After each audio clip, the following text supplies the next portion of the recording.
हफ्ते का है आखिरी दिन, रिकॉर्ड ब्रेकिंग रन पर रहे हैं भारतीय बाजार। पिछले 8 सेशन शानदार रहे हैं। इस हफ्ते हर दिन अब तक निफ्टी ने नया रिकॉर्ड बनाया है और कल तो तीनों इंडिसेस ने साथ मिलकर एक नया रिकॉर्ड बनाया था। क्या 5वां दिन भी आपको नया रिकॉर्ड बनते हुए दिखेगा? कहां जाएंगे बाजार, कैसा रहेगा एक्शन और आपको क्या करना है आज के ट्रेड के लिए, बताएंगे आपको आने वाले 2.5 घंटे में। करते हैं शुरुआत शेयर बाजार लाइव की। मैं हूं दीपांशु भंडारी। नमस्कार और आपके साथ मैं हूं नेहा आनंद। हमारे मार्केट में तो स्ट्रेंथ है, लेकिन ग्लोबल बाजार कुछ अलग ही दिशा में जाते दिख रहे हैं, तो उस पर होगा डिस्कशन और हमारे मार्केट्स में कैसा इंपैक्ट होगा वो भी जानेंगे दीप। लेकिन पहले तो जरा बता दीजिए आज के ट्रिगर्स, कौन सी बड़ी बातों पर फोकस करना है हमें। अच्छा है, फ्राइडे आ गया। Thank God. बट मजा आया ये हफ्ते काम करके, हफ्ता अच्छा लगा क्योंकि स्ट्रेंथ थी मार्केट में। एब्सोल्युटली मजा आया, जोश था पूरे बाजार में, स्क्रीन पर दिख रहा था, मौके मिल रहे थे शानदार। देखते हैं आज भी मौका वाला दिन रहेगा। यानी आज की सबसे बड़ी बात तो यही है कि थोड़ा ग्लोबल क्यूज फिर से डगमगाते हुए आपको दिखे हैं। बड़ी गिरावट नहीं, 200 पॉइंट नीचे ही कल आपको डाउ फिसला है, थोड़ा मिला जुला एक्शन वहां पर रहा था। नैस्डैक में आपने हल्की फुल्की बढ़त फिर भी देखी। एसजीएक्स निफ्टी 50 अंकों की नरमी दिखा रहे, कुछ ज्यादा बड़ा एक्शन वहां पर नहीं है। बट अच्छी बात है डॉलर इंडेक्स, इसको देखिए 105 के नीचे आया है। 5 महीने के निचले स्तर पर आपको, या 4 महीने के निचले स्तर पर आपको डॉलर इंडेक्स आते हुए दिख रहा है। ये बड़ी बात है। कल तो रुपया भी आपको अच्छी स्ट्रेंथ दिखा रहा था। कमोडिटी एक्शन आया, $1800 है सोना, बट कोई परेशानी नहीं है क्योंकि कच्चा तेल उसी रेंज में अटका हुआ है ओपेक बैठक से पहले। कुछ ऑटो बिक्री के आंकड़े और आपको आते हुए दिखे हैं। जो ट्रेंड निकल कर आ रहा है वो थोड़ा इंटरेस्टिंग हो रहा है, इस पर भी करेंगे एनालिसिस। और साथ ही एक और बड़ी block deal new age company में हो रही है, हम देख ही रहे हैं। जोमैटो में भी तो इस हफ्ते ब्लॉक डील होती हुई दिखी थी, अब पीबी फिनटेक की फिर से बारी है। आज एक बड़ी ब्लॉक डील इस काउंटर में भी होने वाली है, तो उस पर भी आप रखिए नजर। लेकिन दीप ये थोड़ा सा महत्वपूर्ण हो जाएगा कि हमारे मार्केट से हम नॉर्मली इस बात में कंफर्ट लेते हैं कि स्ट्रेंथ जब ग्लोबल मार्केट से आती है तो हमें रीअश्योरेंस मिलता है। ग्लोबल मार्केट्स में क्या हो रहा है? मतलब आपका डाउ गिर गया, आपका डाउ फ्यूचर्स आज देख रहे हैं वहां पर ऑलमोस्ट 100 अंकों की गिरावट आ गई। एसजीएक्स निफ्टी कूल ऑफ हो रहा है। एशियन मार्केट्स में तो प्रेशर है, उसका कारण हम जानते हैं, लेकिन इसे देखे कैसे? ये एक नेचुरल ऑर्डर करेक्शन है या कुछ फिक्र की बात है? आई डोंट थिंक अभी तक कुछ फिक्र की बात रही है और हमारे बाजार ने तो एक क्लियर आउट परफॉर्मेंस का ट्रेंड दिखाई दिया। इनफैक्ट जब ग्लोबल मार्केट्स डल होते हैं तो हम बहुत अच्छी आउट परफॉर्मेंस दिखाते हैं। जब ग्लोबल मार्केट्स एक्टिव होते हैं तो भी हम उसमें पार्टिसिपेट कर रहे हैं। तो फिलहाल रीसेंट पास्ट में छोटा ट्रेंड ही, हम ग्लोबल मार्केट्स पर उतना फोकस नहीं कर रहे हैं क्योंकि यार हमारी खुद की स्ट्रेंथ इतनी बनी हुई है। बट हाँ, up to a certain level ही आप ग्लोबल मार्केट्स को इग्नोर कर पाएंगे, उसके बाद थोड़ा इंपैक्ट तो उसका आएगा भी। तो अब तक तो मौका यही मिल रहा है कि अगर आपको ग्लोबल सुस्ती में हमारे बाजार नीचे मिलते हैं तो हमारे ट्रेडर्स तो खुश हो जाते हैं कि चलिए अच्छा मौका मिल गया।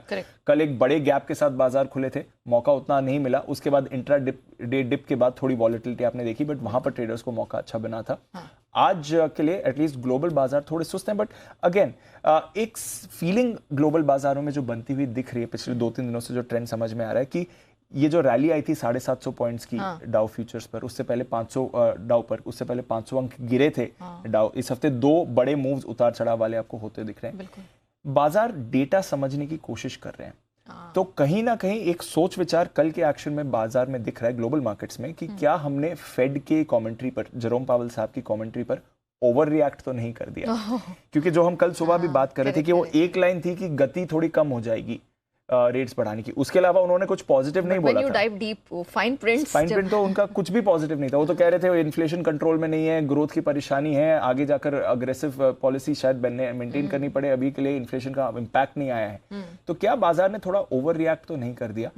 उस पर उनका फोकस आ रहा है। 14 तारीख को फेड पॉलिसी, तो अभी थोड़ा वक्त है उसके लिए, ऑलमोस्ट 2 हफ्ते हैं। आज एक इंपॉर्टेंट डेटा आने वाला है और वो है इनके जॉब्स का डेटा। अब ये इंपॉर्टेंट रहेगा क्योंकि बाजार ये समझने की कोशिश करेगा। 2 लाख का अनुमान है, पिछले महीने 2,61,000 का था, तो डेफिनेटली वो पेस थोड़ी गिर रही है। बट क्योंकि इतनी तेजी से 2.5 साल में जॉब्स डेटा आपका बढ़ा है, अनएम्प्लॉयमेंट उनका रिकॉर्ड निचले स्तर पर है, तो क्या ये 2 लाख का आंकड़ा अगर आता है अच्छा या खराब है, ये बाजार समझने की कोशिश करेगा। अगर 2 लाख से कम आता है तो आपको एक कॉन्फर्मेशन मिल रहा है कि हाँ फाइनली वो स्लो डाउन आ रहा है, फेड की पॉलिसी का इम्पैक्ट हो रहा है। बट ये स्लो डाउन, इसका मतलब ये भी है कि आने वाले समय में मंदी का आपका इंडिकेटर बेसिकली दो-धारी तलवार है। 2-धारी तलवार डेफिनेटली उस पर बन रही है। अगर 2 लाख से ज्यादा आता है तो फिर वो कॉन्फर्मेशन हो जाएगी अब तक फेड इतने रेट हाइक्स कर रहा है तो भी नहीं है, तो क्या जो पावेल साहब आधा % कर रहे हैं, क्या वापस ये 0.5% हो गया या फिर आगे और अग्रेसिव होगा? तो दोनों तरफ से बाजार को परेशानी आ रही है और ऑफ लेट एक स्लो डाउन के इंडिकेशंस इकोनॉमी में दिख रहे हैं क्योंकि उनका मैन्युफैक्चरिंग PMI कल आया है 50 के नीचे 2.5 साल के बाद गिरा है। तो ये एक सेंटिमेंटल नेगेटिव जरूर है। पर्सनल स्पेंडिंग अभी भी उनकी मजबूत है। तो दोनों तरफ के आंकड़े अभी तक आ रहे हैं, तो बाजार समझने की कोशिश कर रहा है कि आखिर इस डेटा को समझें तो कैसे समझें, इस कमेंटरी को समझें तो कैसे समझें, क्योंकि बाजार को सर्टेनिटी पसंद है। हाँ। और वो सर्टेनिटी अभी डेटा और फेड टॉक के बीच में निकल कर नहीं आ रही है कि डायरेक्शन क्या रहने वाली है, पाथ क्या रहने वाला है, क्या हमारे पहले अनुमान ठीक है, क्या हमें रीबैलेंसिंग करनी पड़ेगी। मतलब एक तरह से कहा जाए कि डेटा जो भी आए मार्केट के रिएक्शन पे, रीडिंग पे डिपेंड करेगा कि वहां से अब वो कौन सा रुख अपनाने वाला है। एब्सोल्युटली। और बाजार वही समझने की कोशिश कर रहा है कि मैं पढ़ूं तो पढ़ूं कैसे इस डेटा को, कि ये अच्छा है खराब है, कमेंट्री अच्छी है या खराब है, वो समझने की कोशिश करें। क्योंकि एक लाइन पर आपने इतना बड़ा रिएक्शन दे दिया, बट बाकी चीजों को तो आपने कंप्लीटली इग्नोर कर दिया। इकोनॉमी तो उस पर नहीं चलती ना, जो आप चाहें वो हमेशा हो, ऐसा होता नहीं है। और एक इनकी बॉन्ड यील्ड पर हमें रखनी है नजर। वैसे तो बड़ी राहत की बात है कि यहाँ 4.2-4.3% तक 10 साल की इनकी बॉन्ड यील्ड चली गई थी, अब 3.5% पर आ गई है। बट इनका जो यील्ड कर्व इन्वर्जन है शॉर्ट टर्म और लॉन्ग टर्म बॉन्ड यील्ड का, 2 साल और 10 साल की बॉन्ड यील्ड का, वो और वाइडन होते हुए जा रहा है, और वो रिसेशन का एक बड़ा इंडिकेटर है। तो बॉन्ड यील्ड का गिरना, वैसे तो बाजार उसे एक तरह से पॉजिटिव ही लेता है, बट ये ऑल्सो मंदी का इंडिकेटर बनते हुए दिख रहा है। तो मंदी का, जब अभी मंदी पर बाजार उतना रिएक्ट नहीं कर रहा है, अभी बाजार मंदी की बात या स्लोडाउन की बात से खुश है, क्योंकि वो दर्शा रहा है कि फेड उतना अग्रेसिव नहीं रहेगा। बट जो मंदी का इम्पैक्ट एक्चुअल इकोनॉमी में आएगा, जब आपकी अर्निंग्स गिरने लगेंगी, जब आपका अनएम्प्लॉयमेंट बढ़ने लगेगा, जब आपकी कंज्यूमर स्पेंडिंग नीचे गिरेगी, तब बाजार इसको कैसे देखेंगे, वो इम्पोर्टेंट फैक्टर रहेगा। तो क्या मतलब मेरी पार्टी जारी रहने वाली है इंडियन मार्केट्स में, जो हम 8 दिन से लगातार चढ़ रहे हैं? क्या करूं, मतलब पार्टी क्या पोस्टपोन कर दूं? अभी तो कोई वजह नहीं दिखी, क्योंकि जो भी बात हमने अभी करी, ये आज ही की ग्लोबल डेवलपमेंट्स नहीं है, तो काफी समय से चल ही रहा है, राइट। तो हमने तो ऑलरेडी इसको नकार लिया है। हम तो ऑलरेडी रिकॉर्ड हाई पर हैं, 19,000 की तरफ निफ्टी ने अपनी नजर बनाई हुई है, बैंक निफ्टी आउट परफॉर्म कर रहा है, तो हम तो इस पर अभी तक रिएक्ट नहीं कर रहे हैं। बट 8 स्ट्रेट डेज की गेन्स है, बहुत रेयर होता है आप 8, 9, 10 दिन तक स्ट्रेट अवे गेन्स दिखाएं, तो वो क्वेश्चन मार्क थोड़ा बढ़ता है। बट अगर आप संकेत देखें, हमारे फेवर में देखिए क्या क्या चल रहा है। डॉलर 4 महीने के निचले स्तर पर, करेक्ट। कच्चा तेल साल के निचले स्तर पर आ चुका है और उसी के आसपास रेंज में होल्ड आउट कर रहा है। अमेरिकी बॉन्ड यील्ड अंडर कंट्रोल आ रही है। तो हमको जो चाहिए, हमारे तो फेवर में ये तीनों फैक्टर्स आ रहे हैं अगर आप ग्लोबल मार्केट से देखें। और एफआईएस का भी कॉन्फिडेंस है, एफआईएस का कॉन्फिडेंस है। चाइना में जो परेशानियां हैं वो इनडायरेक्टली हमारा बेनिफिट करती ही हैं। तो हमारे लिए तो ये 3-4 फैक्टर्स फेवर में आ ही गए। अब बात यही है कि बाजार ने 19,000 के पर नजर तो बना ही ली है। अब आ जाएं, थोड़ा कंसोलिडेट करें, थोड़ा ऊपर से हल्के होकर आए, वो एक अलग सवाल है, बट अभी तो बाजार ने नजर बना ली है। दूसरी बात, 43,500 का लेवल बैंक निफ्टी पर। अनिल जी लगातार कह रहे थे कि ये एक अनफिनिश्ड बिजनेस है, बैंक निफ्टी इस लेवल तक तो जाएगा, जो दिख रहा है वो हो चुका है, सॉर्ट आउट हो गया। तो नियर टर्म के लिए जो टारगेट्स है बाजार के, वो ऑलमोस्ट आपकी स्क्रीन पर आते हुए आपको दिख चुके हैं। तो अब यहां से डायरेक्शन इंपॉर्टेंट रहेगी। 2-3 चीजें जो फेवर में रही हैं थ्रू द वीक, एक तो डिप पर खरीदारी आती है, इंपॉर्टेंट सपोर्ट्स पर बाजार होल्ड करते हैं और वहां से ऊपर आते हैं। इंट्राडे में जब भी हम देखते हैं कि पुट कॉल रेशियो थोड़ा हायर जोन पर हो जाता है, अनकंफर्टेबल हो जाता है, वहां से बाजार हल्के होते हैं और हल्के होने के बाद इमीडिएटली खरीदारी आती है। और ये देखिए, कल सुबह जो हम बात कर रहे थे 1.55 का पुट कॉल रेशियो था, किसी भी लिहाज से हल्का नहीं था, ओवरबॉट टेरिटरी में था। इंट्राडे में पुट कॉल रेशियो 1 के नीचे आ गया था। जब हमने कल क्लोजिंग शो की शुरुआत करी 2 बजे, तो पुट कॉल रेशियो आपका 0.99 पर था। वहां से आपने खरीदारी देखी, आप 1.27 पर आ गए। जो 2 दिन पहले बड़ा ब्रेकआउट था वो 1.28 के पुट कॉल रेशियो से आया था। तो पुट कॉल रेशियो जैसे ही ओवरबॉट होता है, बाजार हल्के हो जाते हैं, ट्रेडर्स हल्के हो जाते हैं और वापस डिप पर खरीदारी करते हैं। सेम कल बैंक निफ्टी में भी आपने होते हुए देखा। तो वहां से कोई परेशानी नहीं है। विक्स तो खैर हमारा कंट्रोल में है ही। एफआईएस की पोजिशनिंग 75% है। इस पूरे हफ्ते हम देख रहे हैं 73, 74, 75% की रेंज में एफआईएस की पोजिशनिंग रही है। तो वो हायर जोन पर भी अपनी पोजीशन घटा नहीं रहे हैं। इनफैक्ट 1-2% नीचे आती है तो वापस उसको ऊपर ही कर लेते हैं। तो अब तक जो कॉन्फिडेंस हमें चाहिए था, वो कॉन्फिडेंस हमें मिल रहा है। हमारे डोमेस्टिक ट्रेडर्स भी दे रहे हैं, एफआईएस भी आपको मिलकर दे रहे हैं। तो वहां पर कभी कोई परेशानी अब तक तो आई नहीं है। आईटी का कल जबरदस्त पार्टिसिपेशन आपने देखा। करेक्ट।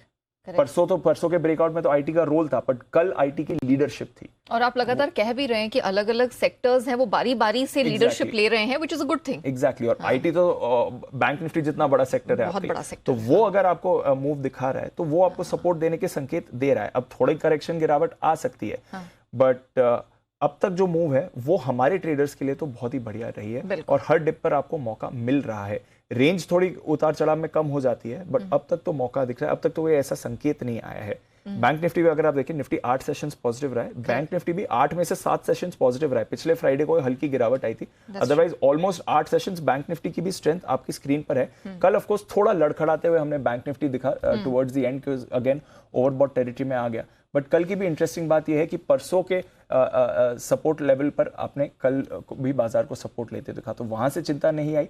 परसों की क्लोजिंग के थोड़ा ऊपर बंद हुआ, तो ये 43,200 के ऊपर लगातार 2 दिन से बैंक निफ्टी आपको क्लोजिंग दे रहा है। पीएसयू बैंक्स जहां पर थोड़ी मुनाफा वसूली हो रही थी, वो कल एक्टिव हो गए, but mid cap PSU bank ज्यादा एक्टिव थे, इसलिए ये मूव बैंक निफ्टी पर रिफ्लेक्ट नहीं हुई। पीएसयू बैंकिंग इंडेक्स अगर आप देखें तो कल 2% ऊपर बंद हुआ है, तो पीएसयू बैंक्स वापस एक्शन में आ गए।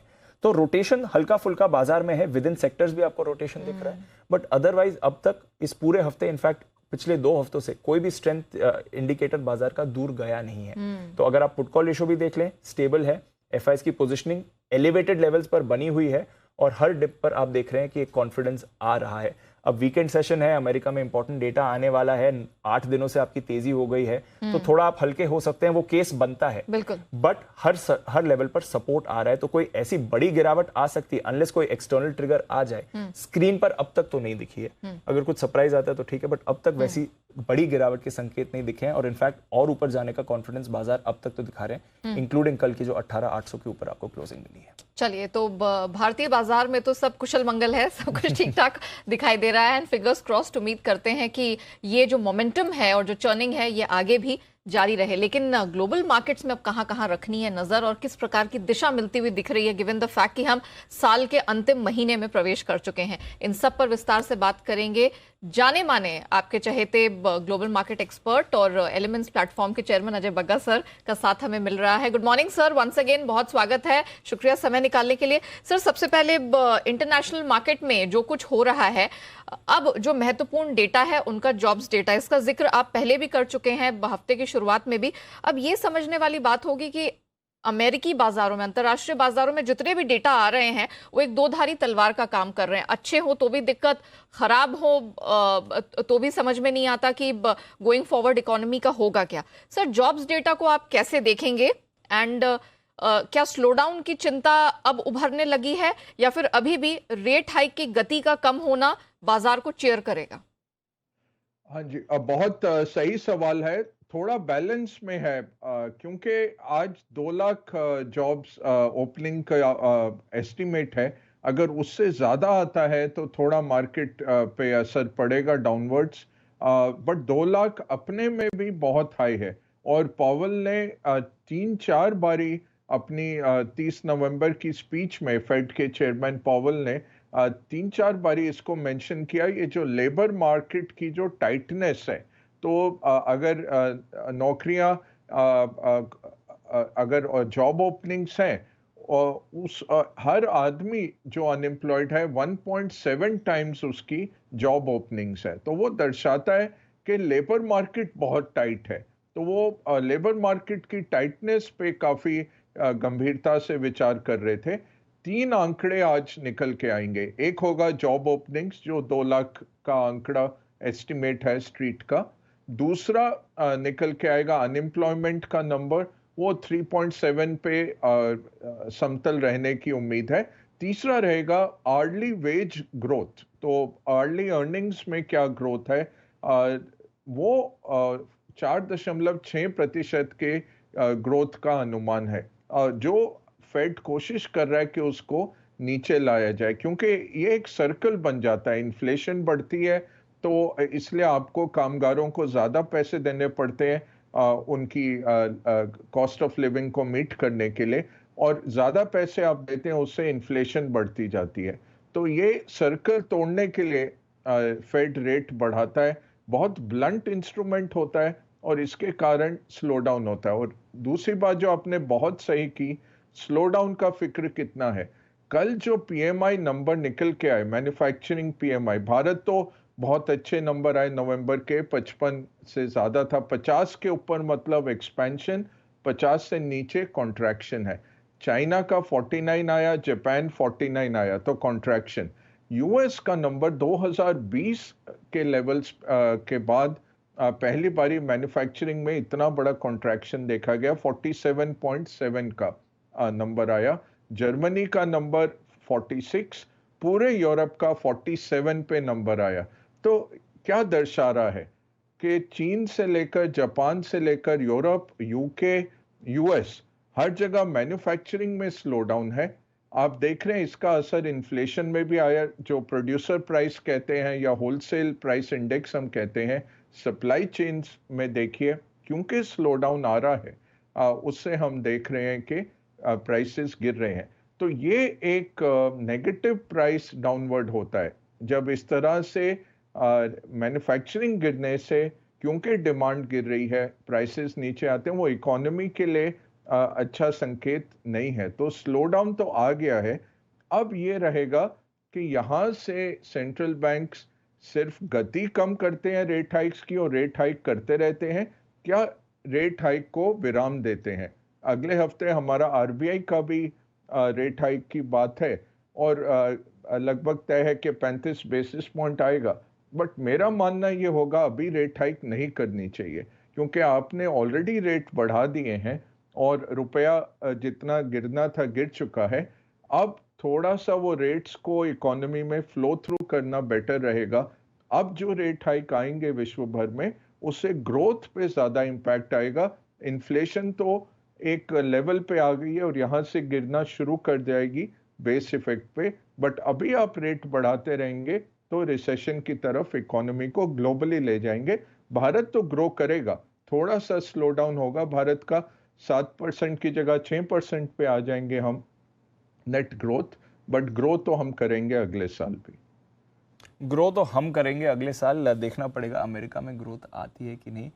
बाजार ने डिसाइड कर लिया सर कि कैसे अब हमें रिएक्ट करना है, क्योंकि अब तक एक स्क्रिप्ट हमें क्लियर दिख रही थी कि अगर फेड कमेंट्री ये दर्शाती है कि अग्रेसिव रुख कम करना है हमारे लिए अच्छा है, अगर इकोनॉमी स्लो डाउन के संकेत दिखाती है ये आता है हमें हमारे लिए अच्छा है।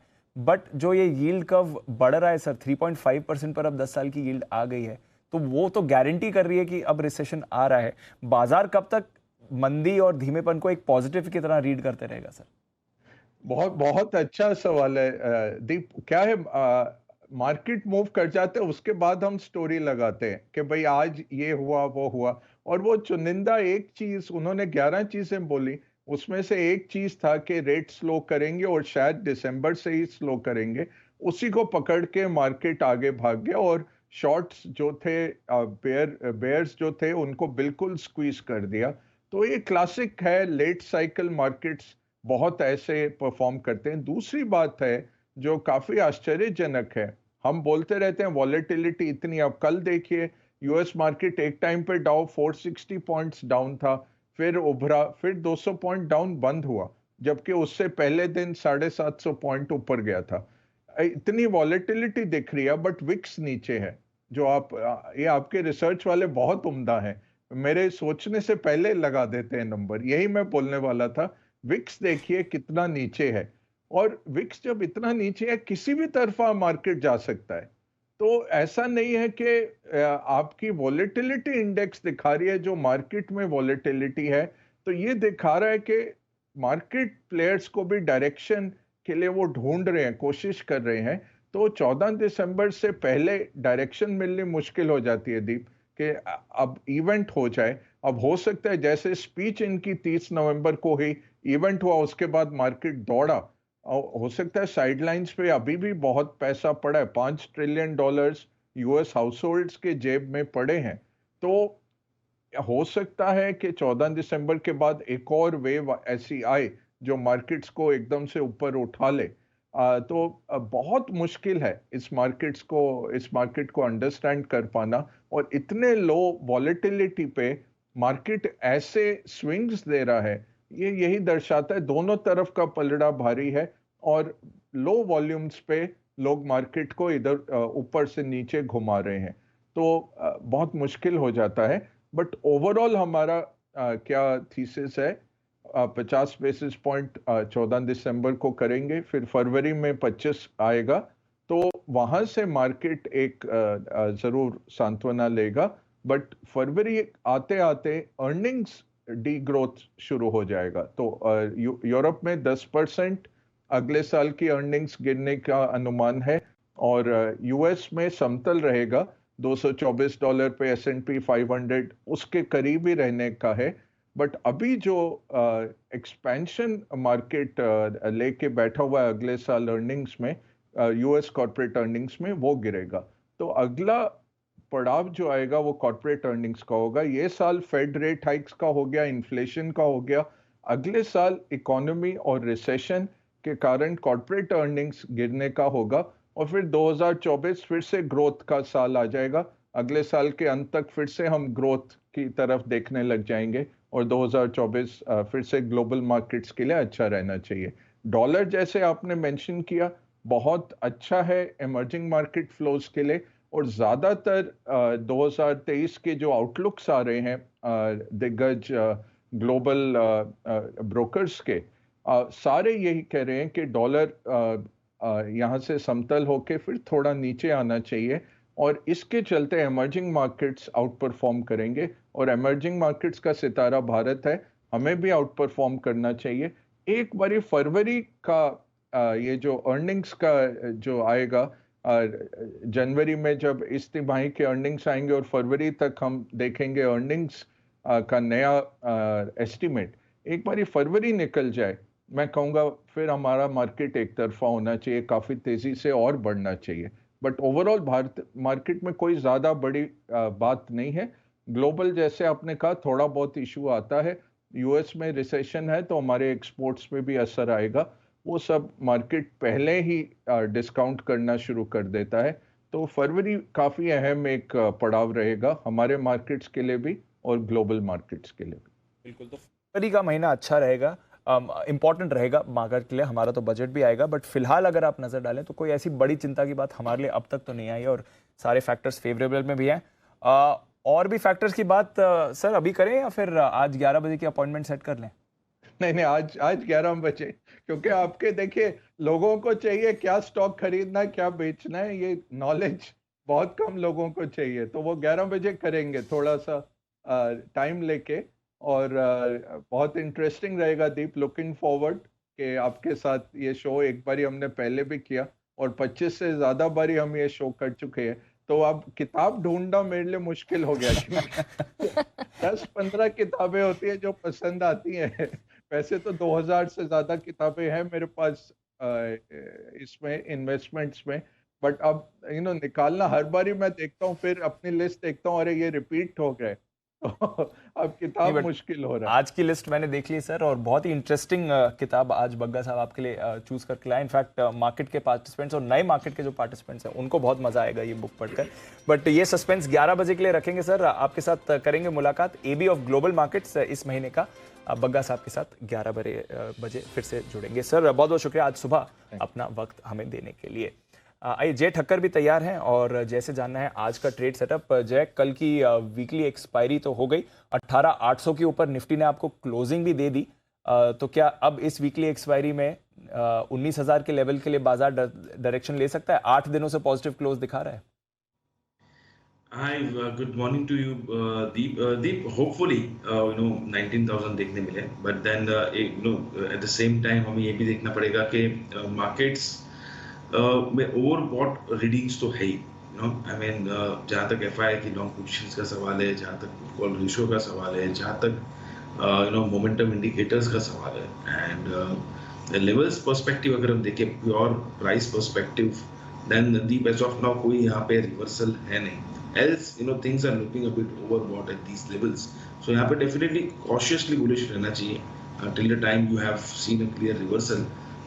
On the upside मुझे ऐसा लग रहा है कि दीप लगभग 18,900, 950 ये immediate basis पर एक resistance है. Thereafter definitely 19,000 के जो levels है वो important रहेंगे. Psychologically that will act as a resistance, and on the downside immediately अगर हम देखें तो ये सारे में स्पॉट लेवल्स की बात कर रहे होते हैं, एंड डाउन साइड में अगर हम देखें तो 18,750, 700 ये जो रेंज है ये पहले इंपॉर्टेंट सपोर्ट रेंज बनती रही है। निफ्टी ने 18,800 के ऊपर क्लोज दिया, that is very positive I would say, but then 18,750, 700 ये जो रेंज है on the down side, because कल एक्सपायरी भी थी तो 18,800 के ऊपर हमें क्लोज देखने मिला। आज सस्टेन होता है कि नहीं वो देखना है, सस्टेन होता है देन रैली 18,900, 950 तक फर्दर मूव होगी।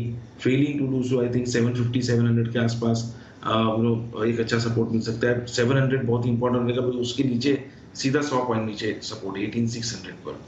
जहां तक दी बैंक निफ्टी का सवाल है, सो बैंक निफ्टी इंपॉर्टेंटली अगर आप देखें तो ये एक्सपायरी में ये देखने मिली है कि निफ्टी ने पहले एक लास्ट 2 दिनों में हमें एक अपमूव दिखाया, followed by bank Nifty, and bank Nifty has manage first of all I would say to close about 43,000 level, वो बहुत ही इंपॉर्टेंट हुआ है।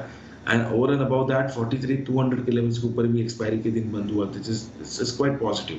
सो मेरा ये मानना है कि 43,000 के जो लेवल से इमीडिएट बेसिस पर वो एक सपोर्ट बनकर निकल रहे हैं बैंक निफ्टी पर। आई थिंक अगर वो इसके नीचे सस्टेन करे तो ही 42,700 42,500 आपको ये लेवल्स देखने मिलेंगे। Else 43,000 is a very very crucial important support for bank Nifty. On the upside अगर हम देखें तो 43,500 के आसपास दीप एक रेजिस्टेंस बैंक निफ्टी का निकल कर आ रहा है। आई मीन सो आपको कॉल टू एक्शन क्या रहेगा इसका, सो वो मेरी ये राय रहेगी कि या तो 43,500 के आसपास आता है बैंक निफ्टी, आपका लॉन्ग पोजीशन है, you can book out some profits out there, उसके ऊपर जाता है सर थोड़ी बहुत सस्टेनेबिलिटी अगर हमें नजर आती है 43,500 के ऊपर तो आप फ्रेश लॉन्ग कीजिए उसके ऊपर। Then bank Nifty will move towards 43,800 44,000 about 43,000। अगर 43 के नीचे जाता है then I think it will slide to 42,700, but वहां पे खरीदारी के मौके रहेंगे 42,700 के आसपास पहले। 43,200 के रेंज में कुछ नहीं करना है बैंक निफ्टी में। जहाँ तक निफ्टी का सवाल है, मेरा ये मानना है कि वहाँ पे भी सेम स्ट्रैटेजी होनी चाहिए, बिकॉज इनफैक्ट ये पूरे वीक में वो हमें अप एंड डाउन मूव देखने मिला है। सो जहाँ तक निफ्टी का सवाल है, आपको ऊपर की तरफ 18,900 के आसपास आता है, 900-950 की रेंज, आपको वहाँ पे डेफिनेटली प्रॉफिट बुक करना है 18,900-950 की रेंज में। And on the down side आपको 18,700-750 की रेंज में खरीदना है। So that could be a good strategy to trade in today's trading session. But buy on dips अभी भी वर्क करेगा जय? प्राइस रिवर्सल हमें कंप्लीटली देखने नहीं मिल सकता। तो जैसे मैंने दीप कहा कि ये जो है पोजीशन ये आज के लिए ट्रेड है। अगर 18,700 के नीचे जाता है then definitely you should exit, and higher levels पर तो प्रॉफिट बुक करने की सलाह दे ही रहे। रीजन भी इनके प्राइस में हमें वो दीप जैसे मैंने कहा कि रिवर्सल देखने में मिला।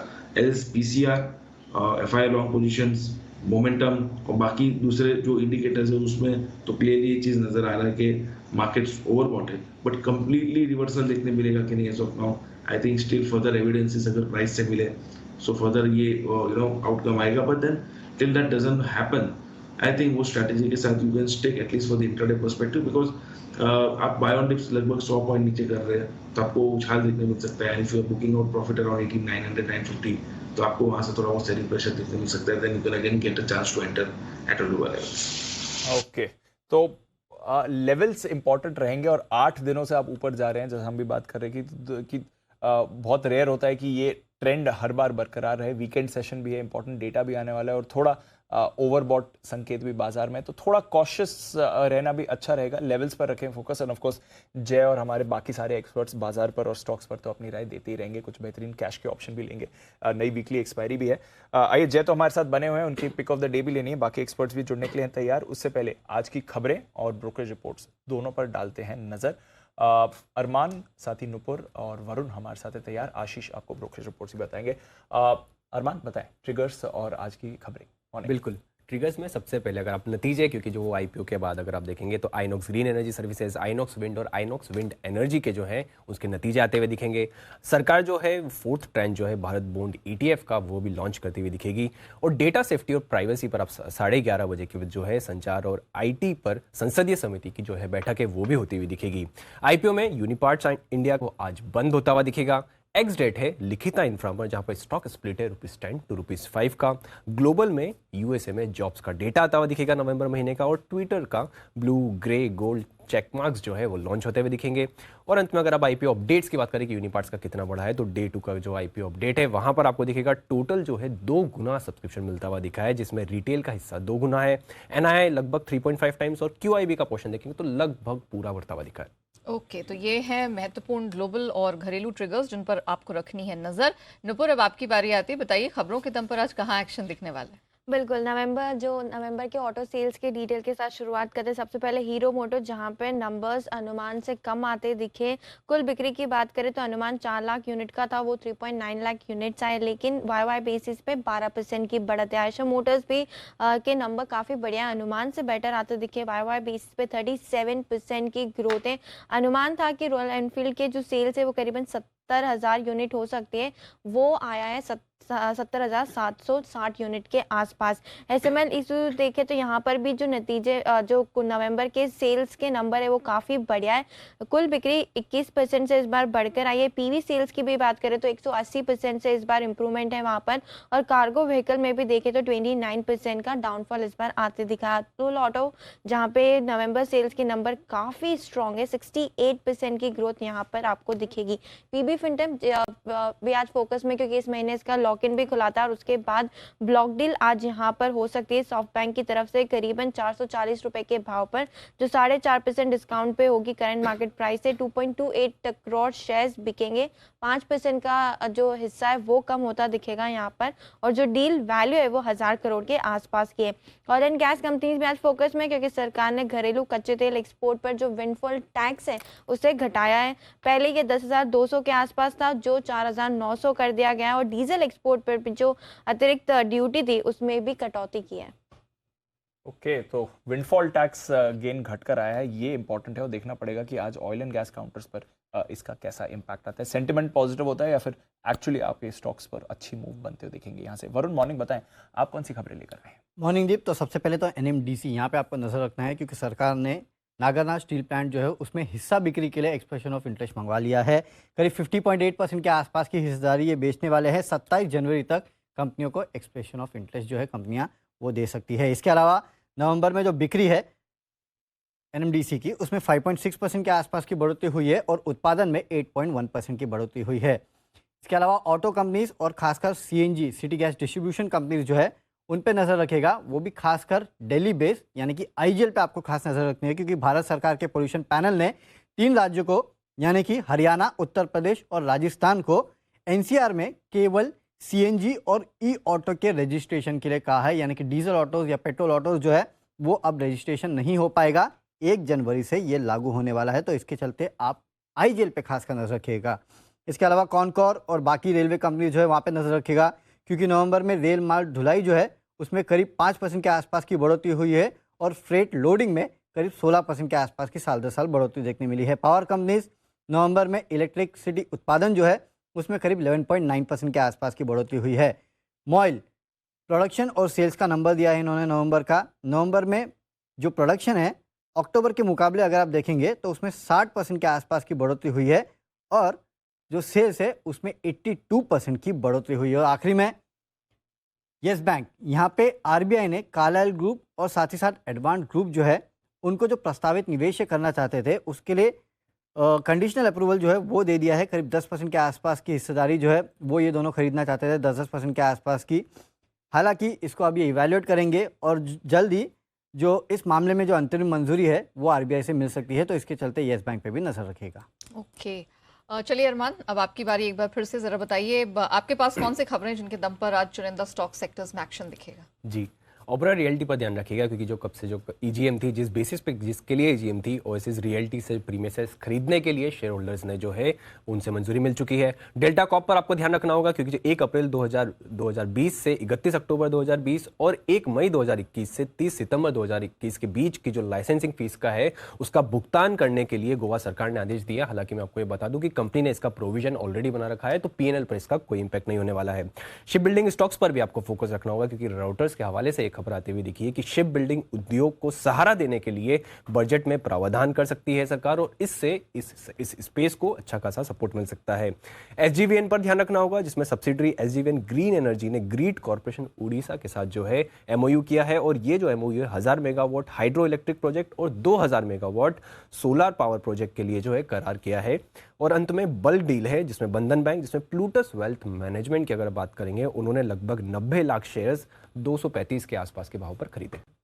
ओके, तो बंधन बैंक पर भी रखिए नजर, ये भी काउंटर आपको एक्शन दिखता है। एक दिन बड़ी मूव दिखाता है, एक दिन बड़ा करेक्शन दिखाता है। कल गिरने वाला दिन था इसका। ब्रोकरेजेस का क्या कहना है ये भी जान लेते हैं एक बार एफआईआर में।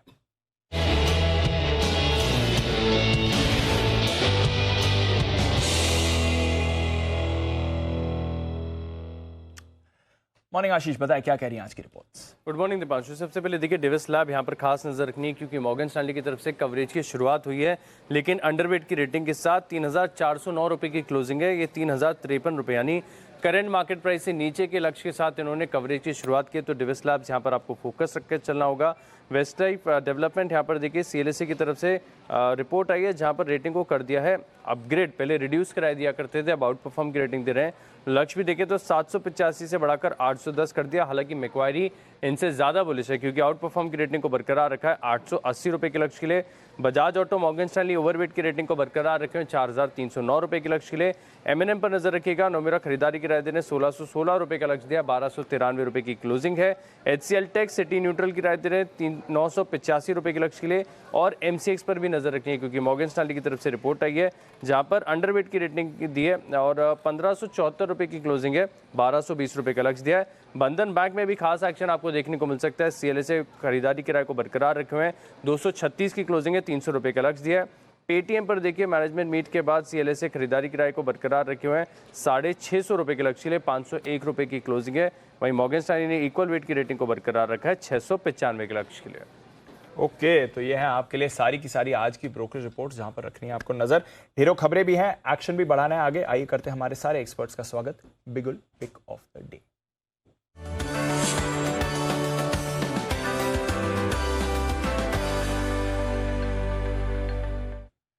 जय ठक्कर तो हमारे साथ बने ही हुए हैं और स्वागत करते हैं हमारे बाकी मेहमानों का भी। बंसल जी, कुणाल जी, सुमित जी, साथ ही सिमी जी, सचित जी और सिद्धार्थ सेडानी साहब, आप सभी का है स्वागत। सिमी जी, गुड मॉर्निंग, आपसे करते हैं शुरुआत। बताएं आपकी पिक ऑफ द डे आज की। Very good morning Deepanshu, very good morning Neha. मेरी तरफ से आज का पिक ऑफ द डे होगा ओबेरॉय रियल्टी। स्टॉक में बहुत बढ़िया सा ब्रेकआउट कल देखने को मिला था। कल का सेशन में एकदम डे हाई के आसपास ही बंद किया था, तो मुझे लगता है कि आज इसको खरीद कर चलने का सलाह देना चाहिए। 940 का स्टॉप लॉस के साथ खरीदने का सलाह होगा। ऊपर में 990 का पहला टारगेट, 1010 का दूसरा टारगेट के लिए ओबेरॉय रियल्टी को खरीद कर चलिए। ओके, सिमी जी की तरफ से ओबेरॉय रियल्टी पर भरोसा। पिक ऑफ द डे 990 का पहला टारगेट, 1010 दूसरा पड़ाव बनता हुआ दिखाई दे रहा है। चलिए अब बढ़ते हैं सच्चिदानंद उत्तेकर जी की तरफ। सची सर, मॉर्निंग, बहुत स्वागत है। जरा बताइए पिक ऑफ द डे आज आपकी तरफ से कहाँ से आ रही है? Good morning Neha, good morning Deepanshu. मुझे लगा यहाँ पर IT पे ही फोकस करना चाहिए। अगर वापस रिन्यूड स्ट्रेंथ आनी है मार्केट में तो यही से आनी चाहिए। एंड जिस तरीके से फिलहाल टेक महिंद्रा का डेटा है, कल के सत्र में एक क्लासिक ब्रेकआउट इसने एस्टैब्लिश किया है अपने एक फ्लैग पैटर्न फॉर्मेशन से, जिसके प्रोबेबल टारगेट लगभग अराउंड 1140 के आसपास फिलहाल प्लेस्ड है। तो मुझे लग रहा है अपने 200 डे एक्सपोनेंशियल मूविंग एवरेज के आसपास के ही ये कोट्स है। तो यहाँ तक अभी भी एक पोटेंशियल मूव अनलॉक होनी बाकी है, तो अभी भी खरीदारी करने की ही सलाह होगी टेक महिंद्रा इस पर्टिकुलर काउंटर में। स्टॉप लॉस आपको 1096 पे लगाना है फ्यूचर्स में, and target for the day हो सकता है लगभग अराउंड 1140 का। ओके, तो 1140 के लिए खरीदारी करें। टेक महिंद्रा कल IT में बढ़िया ब्रेकआउट आया था और लीडरशिप दिखा रहा था टेक महिंद्रा, इस पर एक्शन आपको दिखेगा। Kunal ji, morning sir, pick of the day बताएं अपनी। Good morning Deepanshu, good morning Neha. खरीदारी की राय है दीपांशु और खरीदना है DLF। अभी सिमी जी बात कर रही थी ओबेरॉय रियल्टी की, और कल मैंने और राकेश जी ने DLF पर खरीदारी की राय दी थी और उसी को दोहरा रहा हूं। बड़ा ब्रेकआउट क्लोजिंग बेसिस पर DLF पर आता हुआ दिखा है और मुझे लगता है कि स्टॉक 430 रुपए की ओर बढ़ रहा है, तो इन स्तरों पर बाय करके चले। 430 का एक टारगेट रख लें और यहां एक स्टॉप लॉस रखा जाना चाहिए 409 के आसपास। 409 पर स्टॉप लॉस रखकर DLF में खरीदारी करें। और डिस्क्लेमर यह है कि दीपांशु, लंबे समय से मेरे पास DLF के शेयर्स हैं लॉन्ग टर्म के हिसाब से। ओके, चलिए तो DLF पर करेंगे फोकस। 430 तक का अगला पड़ाव बनता हुआ DLF में दिखाई दे रहा है। रियल्टी स्पेस का दूसरा आज पिक ऑफ द डे आया है कुणाल जी की तरफ से। बंसल जी, मॉर्निंग सर, आपकी बारी। जरा बताइए आज आपका भरोसा कहां पर है, आपकी पिक ऑफ द डे? सुप्रभात नेहा, सुप्रभात दीपांशु। मेरा भरोसा नेहा, देखिए रियल एस्टेट तो बढ़ ही रहा है, मेरा भरोसा सीमेंट के साथ है। सीमेंट में day before yesterday Kiran ji और बाकी लोगों ने भी एक ओवरवेट खरीदारी की राय अल्ट्राटेक पे दी थी। अब एक मिड कैप सीमेंट कंपनी सागर सीमेंट काफी अच्छा लग रहा है, जिसमें कल एक बड़ा उछाल दिखने को मिला था। उसके अंदर एक नीट क्लीन क्लियर ब्रेकआउट देखने को मिला है, तो सागर सीमेंट पे खरीदारी की राय है।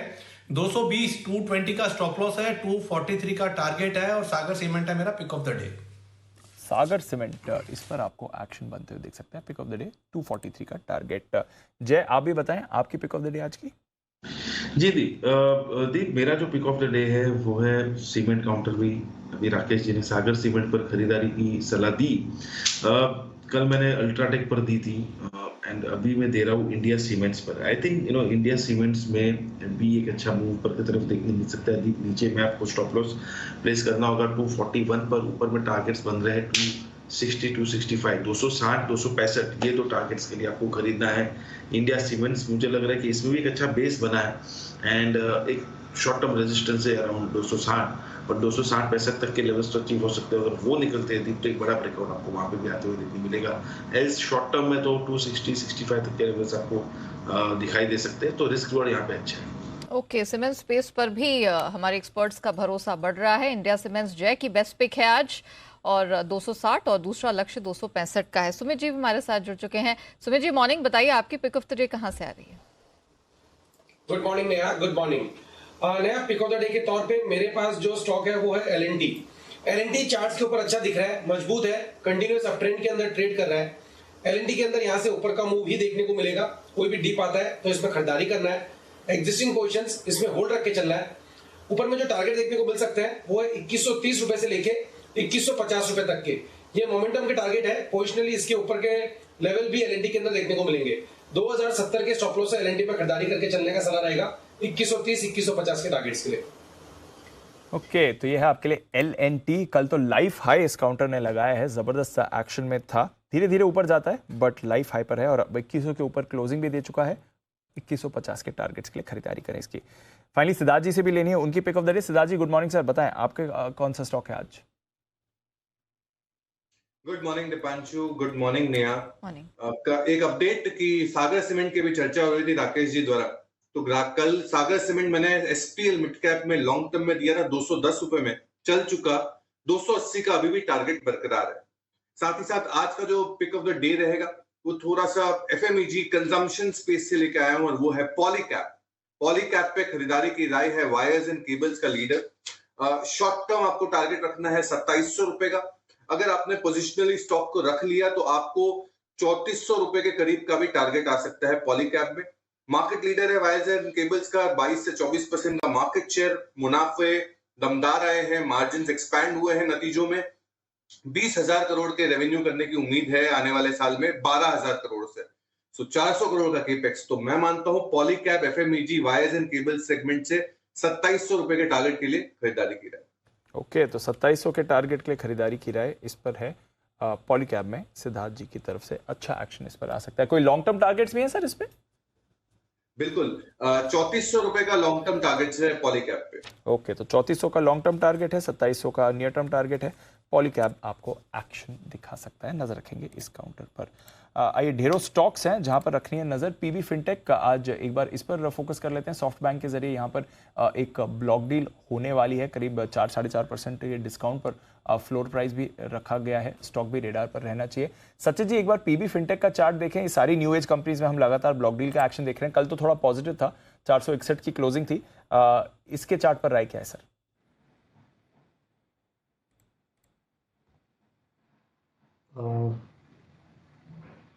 दीपांशु, मेरे पास अपडेटेड प्राइस नहीं है, सो सॉरी। कोई बात नहीं। सुमित जी, जरा आप एक बार चार्ट देख लें। पीबी फिनटेक 461 की कल की क्लोजिंग थी, इसकी 2% ऊपर बंद हुआ था।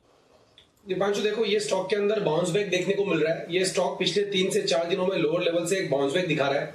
मेरे को ऐसा लगता है कि ये स्टॉक पे कोई बड़ी तेजी का व्यू तो अभी नहीं लेना चाहिए। पुल बैक बाउंस बैक में ये स्टॉक में एग्जिट ज्यादा बेटर रहेगा।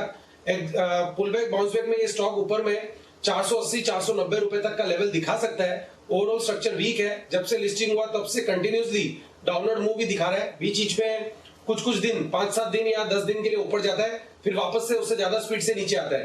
तो ये स्टॉक के अंदर अभी ये लोअर लेवल से बाउंस बैक देखने को मिल रहा है, जिसके अंदर 480-490 रुपए तक के लेवल शायद एक बार देखने को मिल सकते हैं। बट ऐसे बाउंस बैक में एग्जिट की सलाह रहेगा। फ्रेश खरीदारी ना करें। नीचे के अंदर इसका जो सपोर्ट है वो 430 के पास है। 430 का लेवल टूटा तो वापस से 400 के नीचे आएगा ये। चलिए, तो पीबी फिनटेक पर वो व्यू सुमित जी की तरफ से, लेकिन फोकस जरा अब ऑटो कंपनियों पर कर लेते हैं, क्योंकि कल नवंबर के नंबर्स निकल कर आए। हीरो मोटो प्रदर्शन हमारे अनुमान से खराब रहा है, लेकिन आयशर और बाकी कुछ कंपनियों ने जो नंबर जारी किए हैं वो काफी अच्छे ही रहे हैं। इनफैक्ट सिद्धार्थ जी, आपसे हम एक व्यू लेना चाहेंगे कि ब्रॉडर पर्सपेक्टिव ऑटो सेक्टर में कैसा बन रहा है। जैसे सेल्स के नंबर्स आए हैं, आपकी क्या रीडिंग है और किस तरह का पिक्चर यहां से ऑटो सेक्टर क्रिएट कर रहा है? देखिए, ऑटो सेक्टर में नेहा अगर बात करूं तो मुझे पैसेंजर व्हीकल स्पेस में टाटा मोटर्स के नंबर अच्छे लगे। साथ ही साथ टू व्हीलर स्पेस जो एक बहुत बड़ा लगाड़ रह चुका है, यहाँ पे मैं मानता हूं कि टीवीएस मोटर्स के नंबर्स मुझे काफी ठीक लगे और टीवीएस मोटर का परफॉर्मेंस भी आने वाले समय में अच्छा रह सकता है। उसका सबसे बड़ा एक कारण है इलेक्ट्रिक व्हीकल की इनकी जो iQube करके बाइक है, इसकी 25,000 बुकिंग इन द पाइपलाइन है। तो मैं मानता हूं कि वॉल्यूम्स के दृष्टिकोण से टू व्हीलर स्पेस में टीवीएस मोटर्स और पैसेंजर व्हीकल में मैं मानता हूं कि टाटा मोटर्स का अच्छा प्रदर्शन रह सकता है। टीवीएस और टाटा, ये हैं आपके लिए दो काउंटर्स जो सिद्धार्थ जी के रेडार पर हैं। इस पर रखेंगे नजर। कुछ इंटरेस्टिंग ट्रेंड्स इस बार की ऑटो बिक्री से निकल कर आए हैं, उस पर भी हमारी टीम रिसर्च तैयार कर रही है और आपको इसके बारे में भी हम बताएंगे। बट नजर रखिए, थोड़ा एक्शन ऑटोज में आपको बनते दिख ही रहा है लगातार। ये जो ऑटो नंबर्स आए हैं, कॉनकॉर, बंसी जी एक बार इस पर आपसे राय लेनी है। चार्ट्स पर कैसा दिख रहा है? नवंबर का अपडेट आया है, रेल फ्रेट एक्शन को लेकर करीब 5% बढ़कर वहां पर मूव हुई है और फ्रेट लोडिंग 16% बढ़ा है, तो अच्छा महीना रहा है इनके लिए। कॉनकॉर पर जरा अपनी राय दें सर। देखिए दिपांशु, टेक्निकल चार्ट अच्छा है, बट यहाँ पर मेरा ऐसा मानना है कि शॉर्ट टर्म ट्रेडिंग का नजरिया नहीं रखना चाहिए, थोड़े बड़े लेवल्स को देखना चाहिए। नीचे में 720 730 के स्टॉप लॉस के साथ मेरे को ऐसा मानना है कि इसको डिलीवरी में खरीद के बाय एंड होल्ड करना चाहिए। दिपांशु, जो अपडेट तो आपने दिया है वो तो ठीक है, साथ में जो डेनिश मेजर शिपिंग लीडर है वो भी यहाँ पर बिडिंग कर रहा है, तो री रेटिंग का कैंडिडेट लगता है, तो हल्की फुल्की करेक्शंस आती हैं, तो कॉनकॉर में buy tight and set tight करना चाहिए। वो व्यू आता हुआ बंसल जी की तरफ से। कुणाल जी, सर एक बार एनएमडीसी का चार्ट देखेंगे, क्योंकि यहाँ पर एक बड़ी डेवलपिंग स्टोरी है। नगरनाल स्टील प्लांट में ऑलमोस्ट 51% हिस्सा बेचने की योजना है। एक्सप्रेशन ऑफ इंटरेस्ट है वो यहाँ मंगाया है और अगले 50-57 दिन महत्वपूर्ण रहने वाले हैं इस डेवलपमेंट को देखते हुए। चार्ट्स पे क्या व्यू बन रहा है एनएमडीसी? देखिए नेहा, एक बहुत बड़ी रैली हमने एनएमडीसी में देखी। निचले स्तरों पर स्टॉक ने एक डबल बॉटम पैटर्न बनाया, वहां से एक लगभग सीधी बढ़त हमने आते हुए देखी है। मुझे लगता है कि जो 120 से 22 का रीजन है, यहां पर एक पुराना स्विंग हाई है जहां पर एक रेजिस्टेंस आपको स्टॉक में आते हुए दिखेगी। तो मेरी राय में, क्योंकि एक काफी एग्जॉस्टेड मूव है, एक बार के लिए प्रॉफिट बुक कर लेने में हर्ष नहीं है। ये न्यूज इवेंट्स बीत जाएं और या स्टॉक 122 के ऊपर एक ब्रेकआउट दे तो फिर इसमें नई खरीदारी करें। 120 से 122 के दरमियान मुझे लगता है स्टॉक एक बार के लिए रुकेगा, तो मेरी प्रॉफिट बुकिंग करने की राय। ओके, तो एक बार ऊपरी स्तरों पर आप प्रॉफिट बुकिंग यहाँ पर कर सकते हैं। बट बड़ा डेवलपमेंट है नागरनार प्लांट को लेकर, एक बड़ा ट्रिगर था ऑलरेडी, उसका वो डीमर्जर फैक्टर भी हो गया। अब जो अगला स्टेप है वो शुरू हो चुका है, एक्सप्रेशन ऑफ इंटरेस्ट मंगाए गए हैं और यहाँ पर आप देखते हैं आगे का डेवलपमेंट कैसा होता रहेगा। एनएमडीसी रेडार पर रहना चाहिए। बंधन बैंक ये भी रेडार पर है। सिमी जी, इस हफ्ते काफी इंटरेस्टिंग मूव्स आई हैं बंधन बैंक में। बीच में तो एक बड़ा ब्रेकआउट भी आया था, कल थोड़ा सुस्त था। यहाँ पर थोड़ा फंड एक्शन भी हुआ है। प्लूटस वेल्थ मैनेजमेंट ने 90 लाख शेयर्स की खरीदारी करी है। चार्ट्स क्या कहती हैं सिमी जी बंधन बैंक की? दीपांशु, कल थोड़ा सा एक रिवर्सल पैटर्न देखने को मिला था। जो भी शॉर्ट टर्म का मोमेंटम इसने एक्वायर किया था वो पूरा नेगेट करके चला गया। अब नीचे मुझे लगता है कि सपोर्ट 225-230 के आसपास आ जाना चाहिए। तो अगर वो सपोर्ट होल्ड करता है, 230-225 का सपोर्ट अगर होल्ड करता है, तो वापस एक रिकवरी देखने को मिलना चाहिए। फिर ऊपर में जब तक 241 का जो कल का हाई था, वो हाई जब तक क्रॉस नहीं होगा दीपांशु, नई खरीदारी का सलाह नहीं देना है। जिन्होंने पहले लिया है, मतलब 210 के आसपास जिन्होंने लिया है और अभी भी ट्रेल कर रहे हैं, उन लोगों को मैं होल्ड करके चलने का सलाह दे रही हूँ। 215 का स्टॉप लॉस के साथ होल्ड कीजिए। मुझे लगता है कि शायद ये वापस रिकवरी शो कर सकता है, पर फ्रेश खरीदारी 241 क्रॉस करेगा तभी मैं सजेस्ट करूंगी। ओके, ताज़ा खरीदारी से बचे, लेकिन अगर पोजीशन है तो उसको होल्ड करिए। 215 का स्टॉप लॉस लगा के 241 के अगले पड़ाव पर होगी नज़र। वो पार होने पर कुछ क्लियर व्यू और फ्रेश खरीदारी के मौके मिलेंगे। मॉइल पर फोकस करते हैं। यहाँ पर नवंबर 2022 में हमने प्रोडक्शन सेल्स दोनों में उछाल देखा है। मैंगनीज ओर का प्रोडक्शन 1.25 लाख टन के आसपास रहा है। सचिन जी, आप चार्ट जरा देखेंगे सर और बताइए कि अब यहाँ पे क्या व्यू बन रहा है मॉइल। नेहा जी, यहाँ पर क्लियरली एक काफी बड़े कंसोलिडेशन फेज में है काउंटर। इनफैक्ट अगर हम इसका लोअर बैंड देखें तो लगभग 150-155 के आसपास काफी अच्छा सपोर्ट बिल्टअप है। But on the higher side 170-175 पे काफी डिस्ट्रीब्यूशन भी नजर आई है। तो मुझे लग रहा है वापस जो एक चाल बनी है कल के सत्र में, रिसेंटली यहाँ पर एक स्विंग भी बना था लगभग अराउंड 168 के आसपास का। तो मुझे लग रहा है वो लेवल्स वापस एक बार रिविजिट होने चाहिए। तो फिलहाल तो मुझे लग रहा है अगर किसी की एग्जिस्टिंग लॉन्ग पोजीशन है तो उसे मेंटेन करने की सलाह होगी। ट्रेलिंग स्टॉप लॉस मैकेनिज्म से 158 का स्टॉप लॉस मैं रेकमेंड करूंगा। And on the higher side 170-175 हो सकता है एक प्रॉफिट बुकिंग जोन। ओके, तो ये है आपके लिए मॉइल। इस पर भी रखें नज़र, आज ये भी स्टॉक आपके रेडार पर रहना चाहिए। रेडार पर कुछ और काउंटर्स भी आज रहने वाले हैं। एक्शन जहां पर आपको बनते हुए दिखाए, एक एलएनटी पर राय लेनी थी सिद्धार्थ जी की तरफ से भी। सिद्धार्थ जी, कल लाइफ हाई बना है एलएनटी पर, आज तो ऑफकोर्स रेडार पर भी है पिक ऑफ द डे में। बट अब यहाँ से क्या आउटलुक बनता है एलएनटी का? 2100 के लेवल्स तो आ गए, मोमेंटम कैरी फॉरवर्ड और दिख रहा है इसमें? बिल्कुल दिख रहा है दीप, क्योंकि अगर आपको देश पे भरोसा है तो एलएनटी पे भरोसा जरूर रखना पड़ेगा, क्योंकि जिस हिसाब से एलएनटी अपना योगदान दे रही है कैपिटल गुड्स, इंफ्रास्ट्रक्चर, कंस्ट्रक्शन, साथ ही साथ एक्सपोर्ट्स एक्टिविटी में भी काफी अच्छा काम कर रही है। मिडिल ईस्ट में बहुत अच्छे प्रोजेक्ट्स है। कतार में जो फुटबॉल चल रहा है उसका एक स्टेडियम बनाया गया है एलएनटी द्वारा। सो जिस हिसाब से इनका ग्रोथ आउटलुक है, मैं मानता हूं कि मैनेजमेंट काफी कॉन्फिडेंट है कि 12 से 15% का ऑर्डर बुक, 15% का रेवेन्यू ग्रोथ, इस गाइडेंस के हिसाब से एलएनटी पे बिल्कुल आपको बरकरार रहना चाहिए इन्वेस्टमेंट के पॉइंट ऑफ व्यू से आने वाले 1 से 2 सालों के लिए। ओके, तो इन्वेस्टमेंट के पॉइंट ऑफ व्यू से एलएनटी पर तो आप भरोसा रख ही सकते हैं। लाइफ हाई पर है, अब देखते हैं ये काउंटर आज कैसे बिहेव करेगा।